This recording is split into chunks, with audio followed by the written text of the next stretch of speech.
ito yung CR nila, which is walang bowl. Alright? Labang pugot na ulo dito. Uy. 2 hours po? Wala po. Ako lang mag-isa. Ay, madam, 10 daan? Okay. Ito lang ang nakuha natin. Uy. Room. Sabon. Sa panahon ngayon, isa ako sa napapaisip, kung meron ba akong 200 pesos or kung meron ba akong 500 pesos dito ngayon sa bulsa ko, saan pa nga ba magagamit to?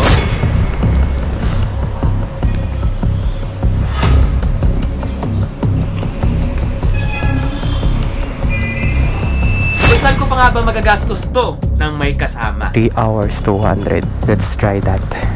Alright.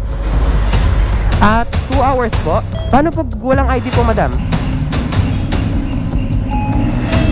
Well, ngayong February, ngayong buwan na mga puso, mahalaga sa atin, no? Lalo na sa mga mag-couple dyan, no? Saan pa nga ba maganda magstay? Saan pa nga ba sulit magstay sa halagang 500 pesos? Ito yung CR nila, which is walang bowl. Alright.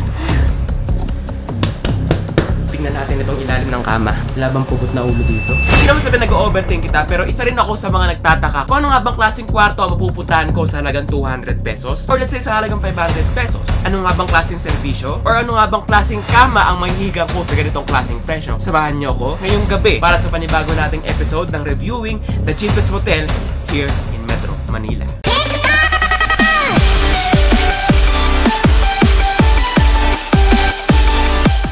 Alright guys, nandito tayo along MacArthur. Ayan ang sinasabi ko. Trab Hotel, ayan o, may mga nakatambay. Tingnan natin guys kung ano yung makikita natin dito sa loob na to. And katulad nyo, no, I'm still wondering sa mga ganitong klaseng lugar na nakikita natin sa kalsada. Okay. Napakalapit niya sa Victory, di ba? Napakalapit niya sa mga bus terminal dito. Okay. May mga nakatambay talaga, no? Ayun ang mga rider. Okay, may tindahan sa labas. Let's see guys, kung ano yung makikita natin dito sa loob at kung ano yung may offer niya sa atin. Uy. Ito ang cheapest nila. 3 hours, 200. Let's try that. 2 hours po? 3 hours pala. Wala po, ako lang mag-isa. Paano pag walang ID po, madam? Ha? Wait lang po, check ko lang No shouting, no scandal. Ha? Ganon?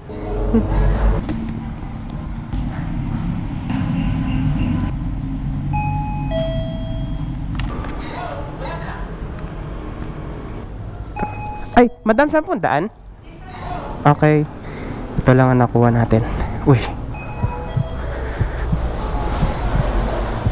Okay, para siyang bahay guys. Nakatabi ng kalsada. I hope hindi maingay. Ito lang ang natanggap natin. Isang stub, room, sabon. Walang susi. 102. 102.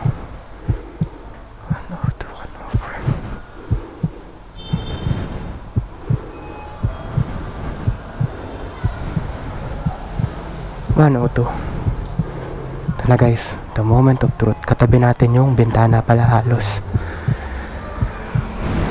Okay. Ito na.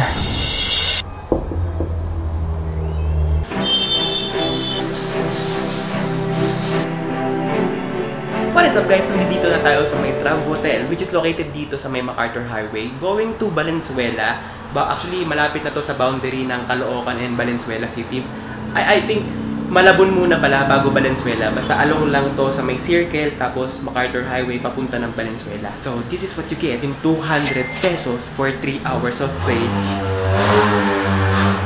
dito sa ganitong classic hotel. Actually guys, kung kayo ay galing, hihinahan ko yung boses ko kasi medyo maninipis yung mga pader dito. Mamaya magpapader check tayo, no? Kung kayo ay galing sa mga probinsya or malalayong lugar na kung saan kailangan nyo lang ng mapapagtabihan ng mga gamit, or kailangan nyo lang matulog, or kailangan nyo lang mag-ubos ng oras dito sa Maynila, no? Or kailangan nyo maghanap ng mas better na mapapagtuluyan or what, kailangan nyo lang palipasin yung gabi. I think better na tong kwarto na to, no? Better na tong ganitong klaseng kwarto, which is safe naman, pero may isa ako napansin. Alright guys, gagamit muna tayo ng ilaw natin or flash ng cellphone natin kasi medyo mahina, mataas yung ceiling nila.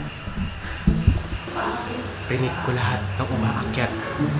One thing I noticed agad sa pagpasok ko dito, yung ingay na since MacArthur Highway, Monumento Circle, dito dumadaan yung mga truck, dito dumadaan yung mga jeep. Halos ito ang way from Valenzuela to Bulacan kapag nakamotor kayo. Ito ang main road papunta sa may monumento. Itong Trabotel is located along the way, along the highway guys. Nasa gilid lang siya ng kalsada. Just kung mapapansin nyo, lahat ng ingay ng sasakyan sa labas, naririnig nyo. Which is, nakikita ko siya as negative side. Ito ng 200 pesos nyo. Well, ano pa nga bang i-expect nyo sa 200 pesos ng buhay nyo for 3 hours sa ganitong klaseng hotel? CR check tayo guys. Ito yung CR nila, which is walang bowl. Alright? Meron tayong mga napuntahan na motel or hotel na kung saan nagre-range sa 500 pababa. Alam nyo yan sa mga nanonood sa akin.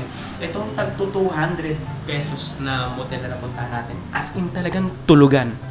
Or let's say, ano pa nga bang kailangan mong gawin dito or ano pa ba ang pwede mong gawin sa ganitong klaseng lugar? Diba? Ito yung CR nila. May sabon naman sila na binigay. Ayan, may timba, may gripo. Ano bang magagawa mo dyan? Siguro banlaw or ligo, I think. Kung may dala kayo sariling shampoo nyo. And guys, for the pader check. J-Channel, bakit ang dami mong naririnig? J-Channel, bakit ang dami naming naririnig dito sa vlog mo? Bakit sobrang ingay? Bakit pawis na pawis ka? Walang aircon guys. Electric pan lang. And bakit maingay? Kasi open pala to. And open yung taas niya. Check natin yung mga pader. Pader check guys, pader check. Bato. Bato guys, bato. Bato. Okay din naman yung mga pader. And I think dito talaga nang gagaling yung ingay. Yes, dito ko naririnig yung ingay guys. So, kung kayo sensitive sa ingay, kayo sensitive sa mga ganyan tunog, I think dagdagan nyo ng mga 200 more or 300 more yung budget nyo na 200 pesos para magkaroon kayo ng matutulugan na medyo may katahimikan. Isa sa mga hinahanap nating criteria na masasabi nating maganda at sulit naman sa ganitong klaseng price range, which is naghaharap tayo ng hotel or hotel na hindi tataas sa 500 pesos. Bakit guys? Binibigyan ko kayo ng mga ganitong idea kung ano nga ba itong mga nakikita nating motel or hotel sa mga ganitong klaseng lugar.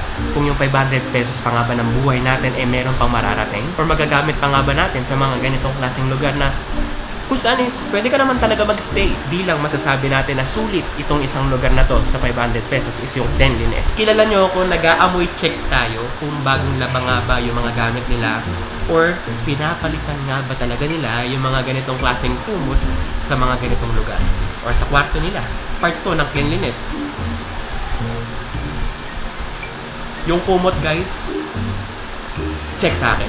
Amoy siya Sunrox. Sunrox sa panlaba guys ha. Tingnan natin, bulat natin guys. Humiga na ako kasi talagang may kaliitan yung space natin at gumagamit lang tayo ng flashlight nung cellphone natin. Ito yung kumot guys. Wala naman siyang mancha. Wala naman siyang evident signs of usage kumbaga no. Unan nila guys.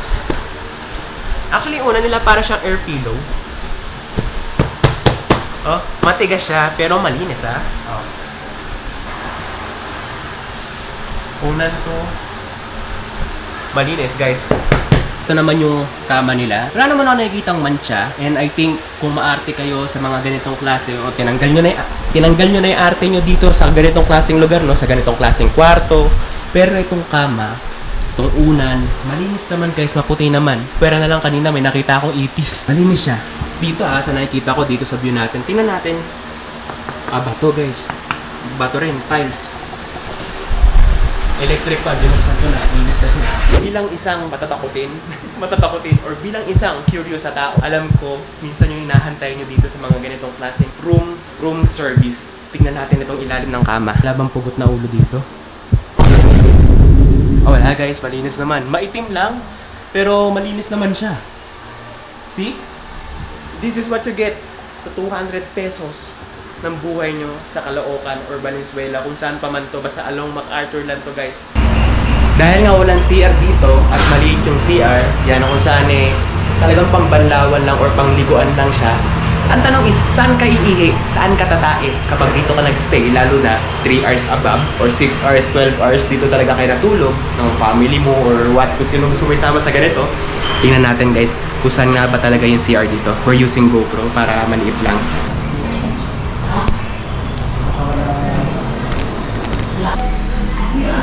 Ito yung CR nila guys.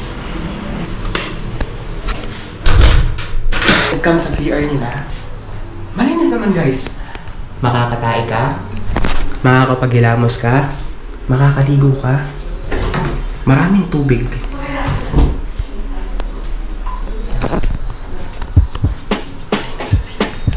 Malinis yung CR guys.